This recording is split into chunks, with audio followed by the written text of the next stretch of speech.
Pemirsa, koruptor strikes back. Lagi-lagi tak perlu otak Einstein membaca gelagat Komisi 3 yang terbaca sentimen terhadap kinerja KPK. Dukungan terhadap KPK adalah people power yang sesungguhnya, yang muak, gerah dan gelisah akibat ketidakpedulian pemerintah, permainan kekuasaan politisi sekaligus perlawanan terhadap korupsi yang sudah menggurita.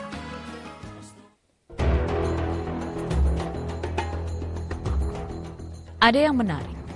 Anggaran multi-years atau bertahap 225 miliar rupiah dari pengajuan KPK terbilang sangatlah kecil dari nilai APBNP 2012 sekitar 1.300 triliun rupiah.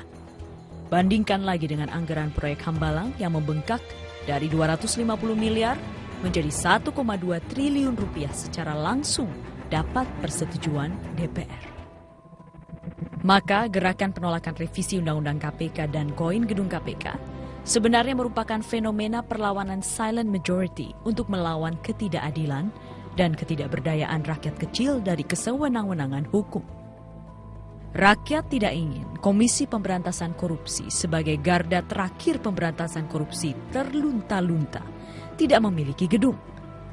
Rakyat pun tidak ingin KPK dipermainkan politisi DPR yang menggunakan anggaran gedung baru sebagai tekan. Rakyat punya caranya sendiri.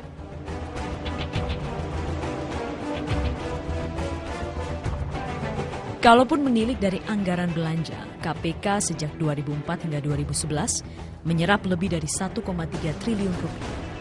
Tapi KPK dalam kurun waktu yang sama berhasil memulangkan lebih dari 900 miliar kerugian negara dalam kasus korupsi dan gratifikasi. Kemudian, penyelamatan aset negara dari sektor pertambangan, migas, dan Kementerian Laut atau lembaga lainnya sebesar hampir 153 triliun rupiah.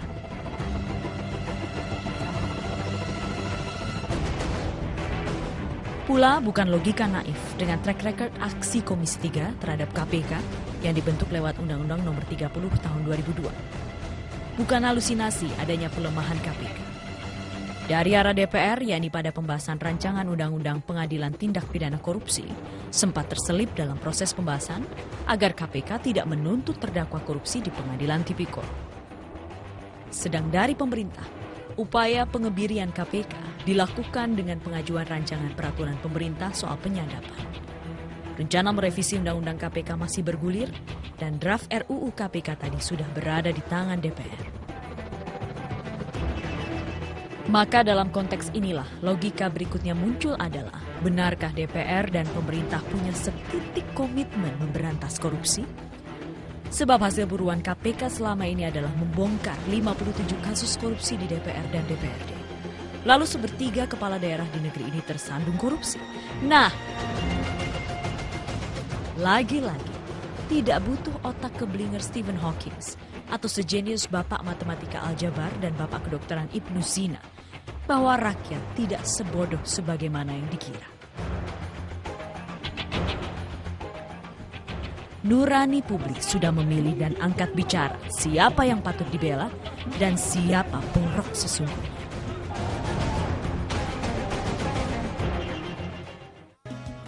Lantas apa yang sebenarnya dilakukan pemerintah dalam pemberantasan korupsi? Banyak pihak menuding gerakan perlawanan korupsi jalan di tempat bahkan menjadi sebuah kemunduran dengan semakin banyaknya korupsi terungkap. Metro Highlights akan segera kembali.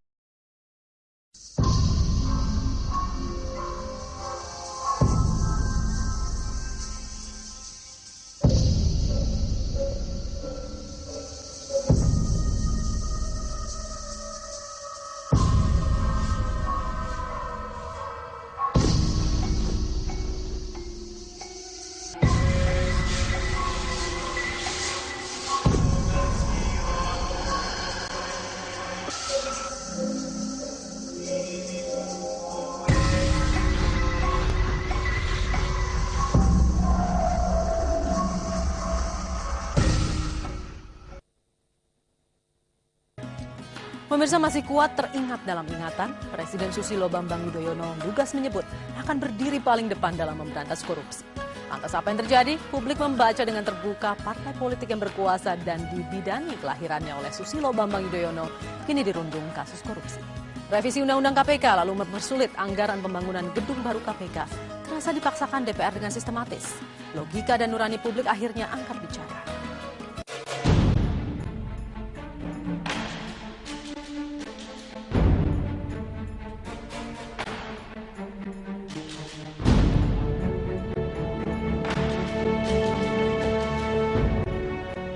Boleh jadi KPK melakukan perlawanan di dua medan terbuka secara bersamaan. Satu tekanan dahsyat dari DPR, sedang di sisi lain perseteruan KPK dengan kepolisian. Sementara di sisi lainnya lagi, KPK punya seabrek pekerjaan rumah yang belum selesai. Skandal Senturi, proyek Hambalang, lika-liku Nazarudin dan istrinya, hingga menyangkut sejumlah tokoh politik dan politisi seperti Anas Urbaningrum, Angelina Sondah, Waode Nurhayati, dan bahkan Badan Anggaran DPR.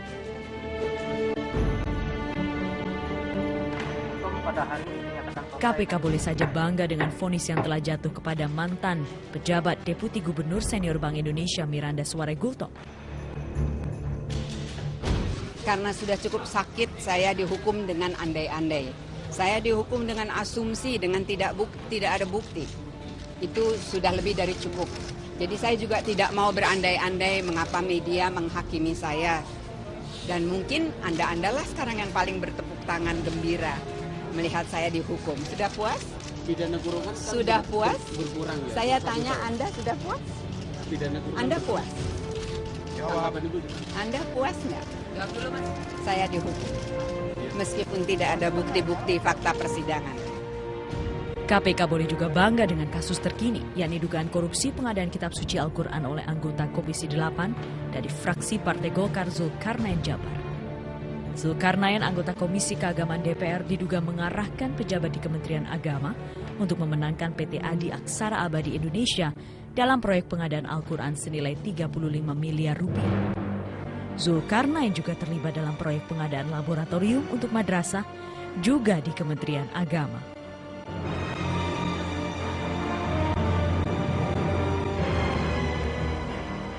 Kementerian Agama pula kini memperoleh predikat mengharukan sekaligus memiriskan hati, yakni sebagai lembaga terkorup. Pemirsa, jengah sudah bangsa ini melihat permainan kotor dari para koruptor. Ketika DPR bermain-main dengan wewenang kuasanya mengamputasi KPK, secara langsung DPR tak ubahnya kroni koruptor. Lalu pelan tapi pasti membunuh KPK. Kali ini legislatif selaku kepanjangan partai politik, eksekutif dan yudikatif punya kepentingan sama membunuh KPK. Sebab dengan membunuh KPK, semua punya kepentingan sama menjarah uang negara. Tidak ada kawan dan lawan abadi kecuali kepentingan itu sendiri, lalu menghamba untuk korupsi dan main kroyok membunuh KPK. Bunuh KPK adalah tujuan utama koruptor berikut kroni-kroninya yang barangkali sembunyi di balik ketiak kekuasaan dan wajah rupawan politisi Senayan. Maka bangsa ini dihadapkan pada pilihan, siapa yang sebenarnya kawan dan siapa yang sesungguhnya lawan. Lalu bangsa ini akan mengulang kisah usang power tends to corrupt. Segera bunuh KPK karena azab setelah itu tak akan lama lagi akan tiba. Semoga bermanfaat, menjadi risalah bagi kita semua. Sampai jumpa.